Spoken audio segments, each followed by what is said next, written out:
La voglia di fare finalmente la legge quadro sullo sport in Veneto ha trovato il consenso della Commissione. Quindi questo è importante. È importante sapere che è una legge che fa partecipare il mondo dello sport veneto, che si rivolge a tutti i veneti perché parliamo di sport, di salute, di benessere e quindi in qualche modo cerchiamo di fare un lavoro che riguardi tutte le età.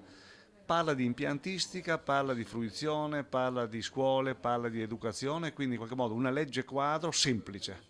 che renda facile il rapporto tra la regione, i comuni e i territori, il rapporto tra la regione e i cittadini. Questo è l'obiettivo. Soddisfazione sì, perché sono ottimista nel pensare che finalmente la parola legge quadro, basata sulla semplicità di rapporto tra la regione e il cittadino, veda la luce entro la fine di questo mandato. Quando proponi qualcosa che è semplice, che non è politico, che è finalizzato all'interesse dei cittadini, che è finalizzato ai ragazzi nelle scuole, che pensa al mondo della disabilità, che in qualche modo veramente dialoga e ha parlato prima con chi si occupa di sport, dalle scuole alle palestre, ai palazzetti, ma anche allo sport non agonistico, quando fai questo non puoi che trovare il consenso. E la soddisfazione oggi che la Commissione all'unanimità decida di andare avanti con forza, per una sola lo sport della Regione Veneto è una buona giornata. Ci sono circa 90.000 società sportive nel Veneto, tantissimi praticanti che hanno bisogno di una legge attuale, innovativa,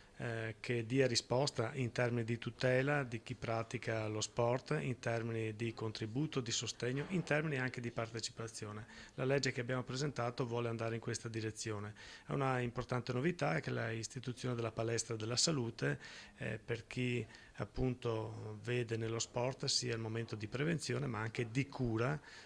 di fronte a determinate patologie, quindi è aperto anche agli anziani,